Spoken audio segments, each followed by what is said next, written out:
Some leaders leave footprints, others leave libraries. You're tuning into the Authors on Mission podcast, where industry giants become literacy legends. In every episode, we talk with authors who turn their brilliance into books that transform lives. I'm Danielle Hutchinson, your host and Chief Creative Officer at Authors on Mission. Welcome to your authorship experience.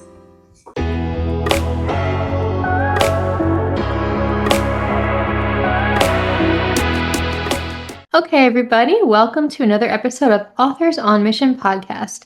First, close your eyes and visualize this. You're standing in front of a mirror, and instead of seeing your flaws, you see potential. Instead of hearing doubt, you hear possibility. So what if I told you that transformation isn't about a complete life overhaul? It's about 3 minutes. Just 3 minutes that can rewire how you see yourself and the world around you.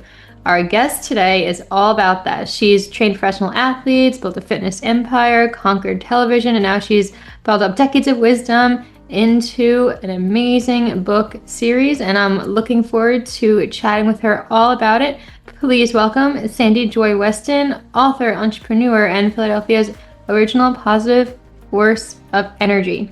Sandy, welcome to the show. Thanks for having me, Danielle. And I forgot to ask you, I didn't know if you had a nickname or how should I refer to you? You can call me Danielle, or Danny, whatever works. Yeah. Hi, Danielle. Hi, very nice to meet you and have you on. To all of our guests listening today, Sandy and I were just having a fun conversation about how we really are, almost neighbors, being that I'm in New Jersey, Sandy's in Philly. It's always cool to be, to realize how small the world really is sometimes. So really cool there. So yeah, Sandy, I would love to get to know you a little bit more before we dive into the book. So as I was looking through all of your materials, I saw that you do mention how you have a gift for seeing the positive in every situation. I guess that goes to show all of your energy and joy. That's why it's Sandy Joy Weston, I'm assuming. Did you pick your middle name, by the way, or is that just... Oh, I was born with it. You kind of took it to heart then. But yeah, I'm wondering if you can share a little bit about how you came to be, right? Are there certain experiences in your life that led you to coming up with such amazingly positive an outlook on life? And I want to start out by saying the reason that I'm able to get that positive, powerful, more pippy, skippy joy in my life is because I embrace the other side of it. You can't always be joyful, right? You want to be really down and dirty and honest about what's going on, the thoughts you have about any situation. And the more that you're honest about them, and you don't judge them, then you can release them and reset them quicker. So what I always tell people, it's not about being joyful all the time. You just want to be joyful more of the time so you don't get stuck in the negative stuff. So, because I was just on a podcast recently and they're like, it's not healthy. I go, no. I want to make sure you understand. I don't want you to be there all the time. I just want you to recognize when you're not so you can get out of it quicker. So, that being said, I do want to take you back a little bit because that will give you why I believe so deeply and profoundly in the power of joy and shifts that only take 1 to 3 minutes. So recently, when I was guesting on a business podcast, somebody said to me, what was your secret to being in business all those years? How did you last against all the big boys and the big chains? And I said, well, my competitive edge was joy. And he said, well, what do you mean by that? I said, of course I had some other things up my sleeve, but my mindset definitely was the secret to my success and the ability to shift out of all the negative chatter that went on, of all the well-meaning people telling me all the reasons why things weren't going to work out or all the reasons I shouldn't act a certain way. And he said, well, where do you think you got that from? And it wasn't until recently, Danielle, that I started to tell my story because everyone just assumed I grew up with great family, great parents who were always joyful, caring, and loving. And that wasn't the truth. They struggled a lot, my family. I grew up in the projects, which was, not so bad. It was, it wasn't the greatest, but I had my peeps. But my mom, she battled a lot of demons. So she spent a lot of time in mental institutions. And as a young person, going to those mental institutions, and I started when I was 9, I knew I had to do something like drastic to change the mood because it was, beyond depressing. So when I would go during those times, I would always pick when they were getting their medicine. And I would go and say hi to my mom real quick, take her wheelchair, go back to the lobby. And if you can imagine this, I would walk up to everybody and I'd say, you don't need that medicine. Just watch me. I'll bring you joy. And then I would push the button on my boombox. I would always bring a boombox and I'd throw in my tablets. And I used to call it my joy pack. So I would it was my backpack from school. And I had to do it quick because I didn't want to get in trouble. And I'd start dancing. And instantly I could see how I could change the mood. Like from this dark, depressing situation, they were laughing, they were smiling, and they were having a good old time. And so the fact that I could see hope in them, it brought me hope. And I realized I'm going to do this. I don't know how for the rest of my life. If I can make a shift like this in the darkest, most depressing situation, then what could I do in other situations? Mm-hmm. And I didn't know how, but I knew my middle name was Joy, that was going to be my mission. I was going to spread joy in any way I could because I could see how quickly you could change someone's mood. And I thought, oh my God, as I got older, we don't realize how powerful we truly are and how quickly we can shift our energy and the energy of those around us. So my middle name being Joy, I said with all the craziness growing up with, I'm grateful for my middle name because I really think I did attach to it and it became my mission. Now, at the time, I just danced to entertain people. I didn't know I was going to own health clubs or any of that, but you can understand why it's so deep in me. Like you can make big changes in a short amount of time. Yeah, well, clearly, your family and your mother did play a huge role, in your upbringing, not only by, you having to work through those more challenging, dark times, but also she gave you the name that kind of you embraced and became your personality and your absolutely your life. Yeah, I think that's incredible. So many people try to change who they are, but you found a way to make the most out of everything. And by taking your name and turning it into something even more than you would have imagined, that's just incredible that you did that. So, yeah. So all that being said, I mean, you did a ton more ever since that day. Just as you mentioned with your mother, you worked with legendary figures, working with the Philadelphia Flyers. You created the Philly Street Line Dance. So many amazing things. I wonder if you want to walk us through some of those and, how it kind of led you to where you are now. Sure. So again, if we keep in mind that my one mission was to spread joy, right? Mm-hmm. Didn't know how, didn't know where, but that's all I knew I was going to do. And at the time, I was a dancer. So I thought my ticket out of the projects was going to be dancing. And it ended up, that was the case. So my uncle would always drive me to dance lessons, Miss Leona May Lipke, thank you. And it was my saving grace, right? It was my outlet. And every day, now again, I didn't know what it was. I just did it to make me feel better. I would move for a minute. I would move around to my famous, tune, whatever tune was, I thought was cool that week. And then I'd think of one word of how I wanted to show up that day. And it could be anything. So I'd do a check-in. I'd be like, okay, how am I going to show up? Fun, courageous, confident. And then I would move around and think about that word. And then I would write it down somewhere. Like I always was journaling. And I'd say, oh, okay, so my word for today is going to be fun. My word for today is going to be joy. And I always pick different words. And what would I do to get back there if I wasn't feeling it? So every hour or so, I would do a check. Oh, am I coming from fun? No. What can I do to come from fun? All right. Now, I did not call it movement, words, and laughter. It was just a survival mechanism, right? Something I did every day to get into that powerful headset and to see beyond what was right in front of me. Well, even though the odds were against me, most people said I was aiming too high, I was fortunate enough that I got a scholarship to college for dance, and because we were in need. And that got me out of the projects. And I mean, my whole world opened up. Now no one knew that I was Sandy Joy Weston from the projects with a mom that had all these severe issues. I had a clean slate, right? No one knew who I was. And it was just unbelievable. Like all these people out there that just me showing up with this attitude wanted to help me.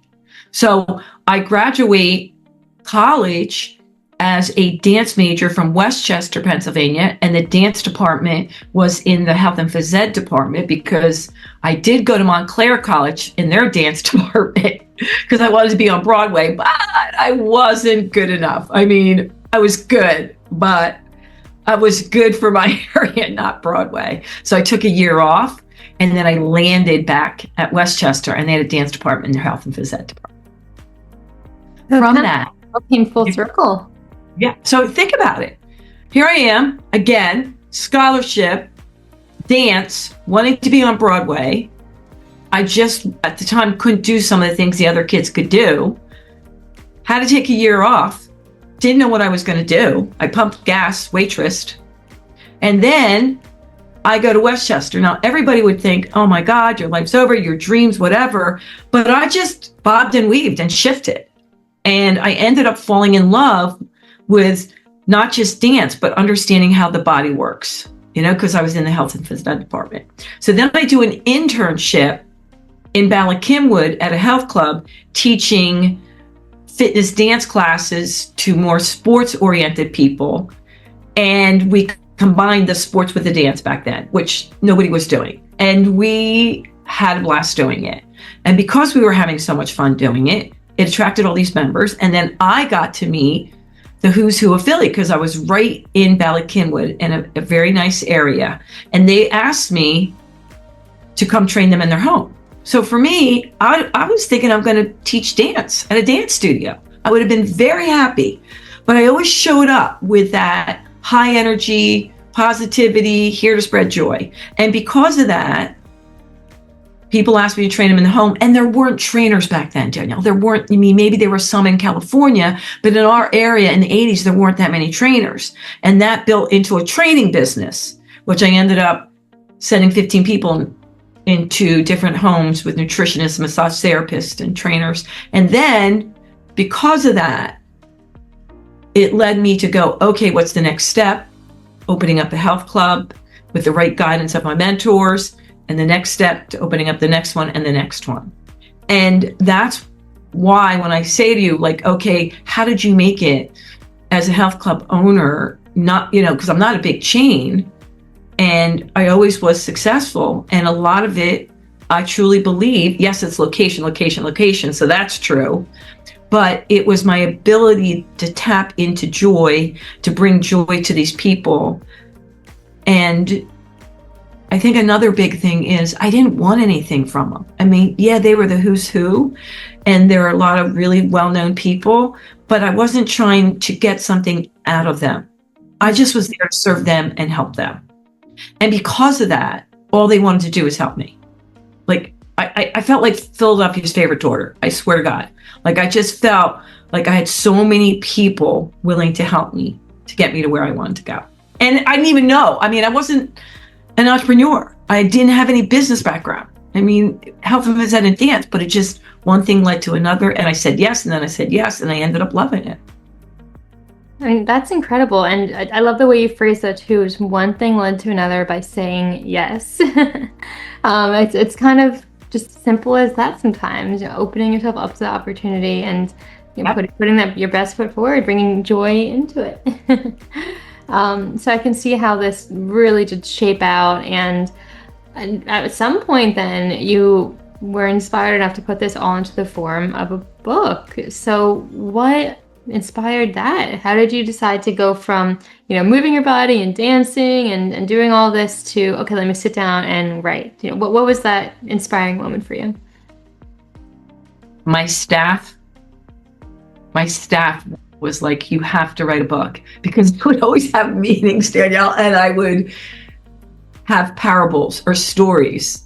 And I would always say to them, like, I wouldn't just come up and say, do this, and this. I go, oh, well, let me tell you a story. Or, oh yeah, I remember a mentor of mine said that to me. And they're like, you have all these words of wisdoms. And I freaking love managing people. So I loved helping and guiding and mentoring and managing young people. And so they were like, you got to write a book. You got to write a book. And I'm like, I'm not a writer. Like, that's not my skill. But then I thought about it. If I was going to write a book, what would I want to write it about? And again, it's a broken record, but I thought, I want to write about how do you get into a powerful mindset and have more joy in your life. So what I did is I said to the kids, all right, let me think about it. Let me do it in my way. So I took, oh my God, it took so long, Danielle. It took so long. I took a year and I interviewed people from one of my health clubs.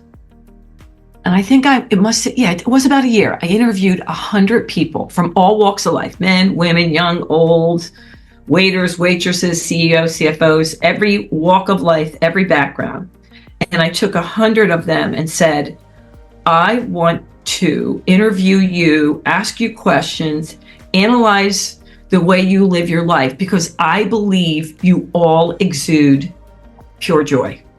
Like, these were people you'd want to be around, right? Like, you can't wait. Their energy just attracts you in. And, there were thousands of members. So I was able to find people that I'm like, these people exude joy. And so I wanted to interview them and analyze them and study them, because I wanted to see, was there something that I could teach? Was there some guidebook that I could put together and learn from these people of something they did every day? Or were they just born like that, right? Did they just come out, okay, I'm joyful? But I didn't think so. I think everything you can, even if you're a negative person, you can build on the skill to become more positive. So I studied them and I couldn't find anything, Danielle. I couldn't find anything. I'm like, they're all over the place. I mean, you either got it or you don't. And I almost gave up. But then my assistant said, oh my God, there it is, Sandy. Look at what all these people have in common. What was it? Every single one of them did something every day to get into a positive, powerful mindset. So they didn't just go out in the world. They decided that nothing was more important than how they chose to show up in the world. Like, life wasn't going to happen to them. They were going to happen to life. And it was all different, but they all had something they did every day before they entered the world, whether it was 2 minutes or 2 hours, whether it was working out, meditating, journaling, petting their dog, playing jazz music, running around with the cat. It didn't matter. It mattered making lists. I mean, it was all over the place, but they all decided that they weren't going to have life bang them around that much. They were going to prepare themselves, whatever it was for them, to get into that powerful mindset. So I thought, okay, so it can be transferable and you can do this. So then I gathered at my club downtown, because I was right near University of Pennsylvania, Drexel, and Temple. I gathered 12 people that I called the powers that be. And they were neuroscientists, exercise physiologists, nutritionists, positive psychologists, guru, and spiritual leaders. And I said I wanted to create this guidebook for people that didn't already have the routine or ritual to get in this powerful mindset.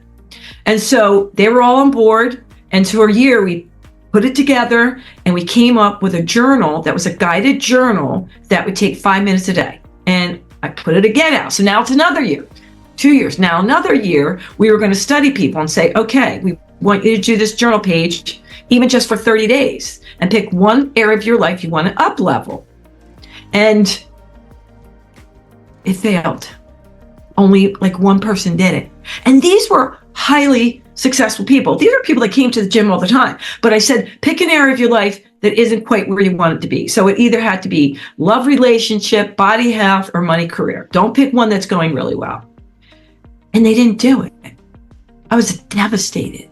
So I go back to the gang, and specifically Dr. Kendrick, who was my mentor at Temple University. He got me through so many things.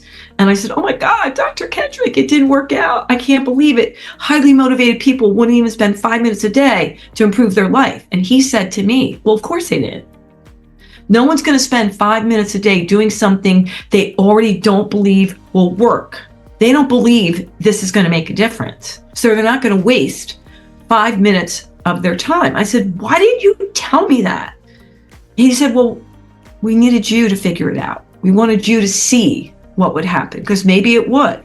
So then he's like, make it 1 minute to 3 minutes and they'll do it. So now we're at another year, and I take it back out, and now it's 1 minute to 3 minutes of this guided journal book.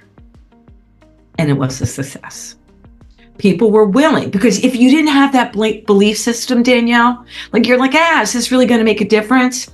You were still willing to do it for 1 minute to 3 minutes for 30 days. And then when you saw it made a difference, they kept going and they kept going. Yeah. And then some people did more, of course, because it was only like, okay, the minimum was 1 minute to 3 minutes. But then when they saw success, a lot of people, did more meditation, more journaling, other things. But that's what got them started. And that's how the book started. That's incredible. And I can see now how that's your main mantra, right? Just 3 minutes a day, a little bit by bit. Because you're right. If you're telling people to block out a half hour, you can't stick to it too much. But if it's just a quick thing, squeeze it in whenever you're able to, you're more likely to keep up with it. I'm sure there's also science behind it. I'm sure, while you were creating this, you probably did a bit of research and figured out, okay, why exactly is this the best approach? Am I correct? Or perhaps? Oh, yeah. I knew it worked because I saw it firsthand. Yeah, I could see what it did. But that's why I brought in all the people, because I thought for people that wanted to understand the brain, and at the time, there wasn't a lot out there mainstream showing how neuroplasticity, is now people understand that the brain is capable of change. But when I started this process I guess the book came out like 2012, no one was talking about that. No one was really saying that you can shift the way your beliefs are. You can tell different stories. And by gradually feeding your brain time after time, even just a little bit every day, you are creating new neural pathways till you finally go to the other side of that negative belief. And we weren't asking for you don't move at all to go to an hour a day. It was like tiny little shifts. And the science was showing that the brain works that way. Like it wants to see success. And by feeding it gradually, and seeing a small change and seeing success, now it's willing to go to the next step and the next step and the next step. And I was always very, very fascinated with neuroscience and how the brain worked, because I thought, I think we're just scratching the surface to really understanding it. And the more and more and more I found out, I'm like, wait a minute, everything I was doing, it's like, now there's science to back it up. But at the time I didn't know it. Do you know what I mean? I just knew it worked. I saw it with me. I saw it with my clients. But when the science came out of how you can make small changes and you can shift the way the brain thinks, and you're not just, either I'm a pippy skippy person or I'm doom and gloom, and you can change it. I was like, whoa. Now you get more people on board, because some people will take a leap of faith. Some people need to know the science behind it. Definitely. Yeah. And well, it's good that your book, kind of has both, and you're able to cater to whatever, their needs are in that moment that they're looking for. That being said, and transitioning into the book itself and a little bit the writing process, well, first off, I do see it right there in the background of your screen there. I'm wondering if you want to maybe hold it up, give us a little show of that cover. It's a beautiful cover. I was looking at it earlier today. This is my first one. I love it. This was my assistant actually made up this figure. She took a picture of me. Oh, so it's you. Yeah, well, it doesn't look like me, but I was doing a class and she took a photo of me jumping in the air. And that was one of my favorite positions.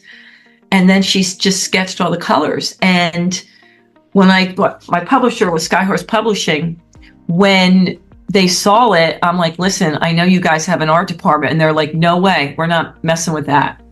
We're using this.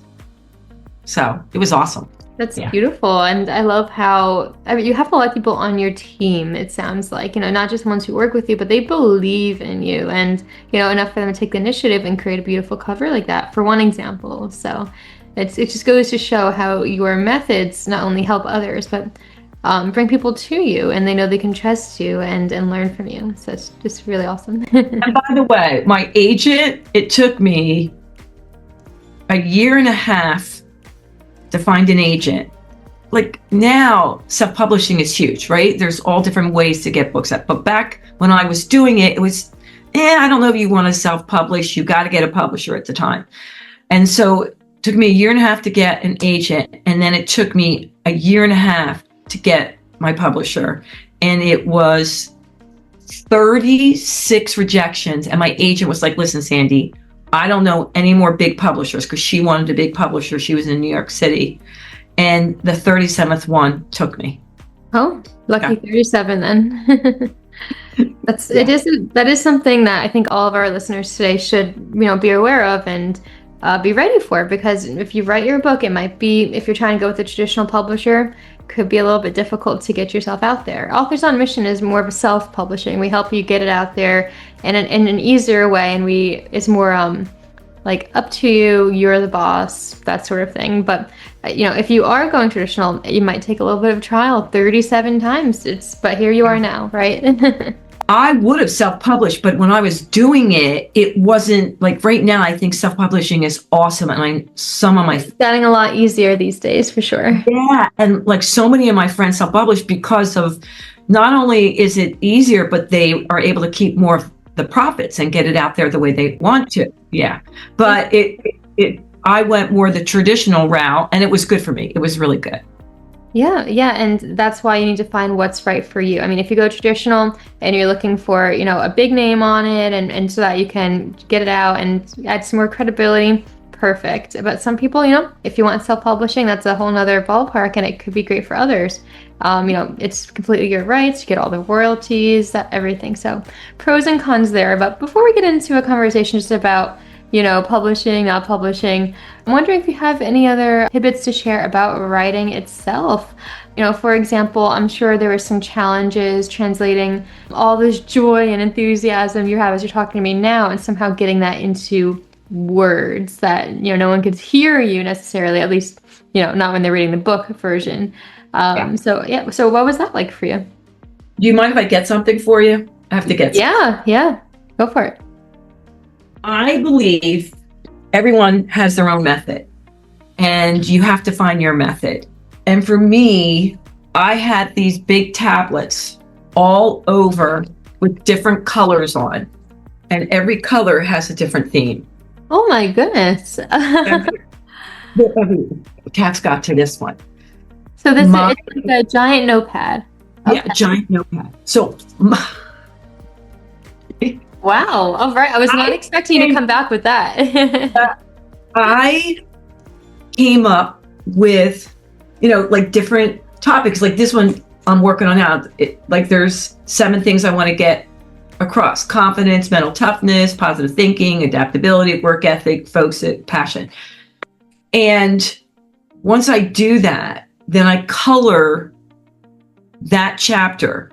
And then everything is that color: pink, orange, blue, green. And so that I know what goes in that chapter, I keep adding things to that specific color because it brings me joy. It's fun.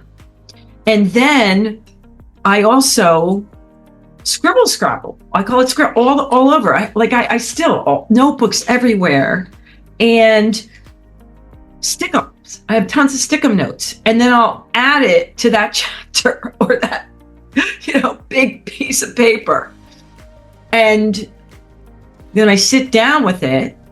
Now, here's the thing. You got to know yourself and when to fold. I did not sit and enter it into the computer. No. I had my assistant come, and she would sit there right on this floor, and she would look at this stuff, and she'd been with me a while. And then I would talk and she would dictate, like she was writing it. But it wasn't even like dictating. Like I know a lot of people dictating. Danielle, I don't know how I'm doing this. I need a human. Like I need to touch human. So if you were sitting there, even on the computer, I would be able to write my book telling you what the chapter is about. That's for me. So she would sit there and I would get so inspired because she was in the room. And then she would make sense of all this craziness. And that was my method of first creating in color, coming up with, what is it I want people to get out of it? And how am I going to get them there? How am I going to serve them? And then each chapter had a different color. And also, I know some people say, well, they write every single day and they give themselves a certain amount. For me, it was more a weekly thing. Like I was going to spend this much a week on it. But then also, because I was so passionate about it, I could stay up to 4 a.m. and just keep going and going and going because I was wanting to. I didn't feel like I had to. I wanted to. And it just kept driving me and driving me. So I know it's not your typical way that people write, but that's the way I do everything. That is just absolutely beautiful, though. The way that you and your assistant worked together on that also. Like, one, the giant Post-its and the giant notepads are a really cool idea, something unique for all of our listeners to implement themselves. Go ahead to the dollar store and grab one yourself. Try it out, everybody. Maybe it's, maybe you find out that's a method that works best for you too. It doesn't hurt to give it a try. But what I mainly want to focus on, it's really cool that your assistant was so involved and just one part of the process. And you said it yourself with her in the room, you were feeling more inspired, more creative. That's wonderful. Sometimes you need to work with somebody just to, get your best work done. As a ghostwriter myself. Absolutely. Yeah, exactly. Like as a ghostwriter myself, there's a lot of clients who, they have ideas, they don't know how to get there, but we sit on Zoom calls, once every week, and they talk about whatever they want in their chapter, same as you and your assistant. So I can connect with you exactly like that. It's freeing and almost like you're talking to a therapist, right? Like somebody just. I forgot to add. Yeah. I first brought in a ghostwriter, and she was there for a few months with me, and she'd come here, but then she had a family situation. So she wasn't able to continue. And my assistant, who had been with me, for a bunch of years, was like, I can do it. And it was already at a point that we knew the process. And I was really nervous. Like, what am I going to do without her? Because she knew. And she got me. Like, I really took a long time to pick a ghostwriter because they had to get me. And my thing is, no one's going to get you like I get you. I'm like, okay. And so she took over. So. There you go. And it's great to know, if something doesn't work out with one person, just like you say in life, be right, just be flexible, be open to what comes next. And it seems to have worked out perfectly. So, we've shared a ton of really incredible stuff here on this podcast. We learned about the 3-minute method. We learned about some really cool new writing techniques. I'm wondering if people want to learn more and get involved and get connected, where's the best place they can find you and stay up to date? Okay. So I'm on all social media platforms, but most active I am on Instagram, Facebook, and LinkedIn. And it's all going to be Sandy Joy Weston, WESTON, MED. I have my master's in education. And they can follow me. I'm always posting daily joys, prop them up Tuesday. I mean, anything to highlight. I love highlighting amazing human beings in the world who are doing, amazing things. And then for my book, the best place to get all 3 of them would be on Amazon. And I know we mentioned Train Your Head, Body Will Follow. But then after that, I did the 30-day, I think I have it here. Wait. Okay. I did my 30-day reset journal, which was a shorter explanation of how to use the journals and 2 journals in it.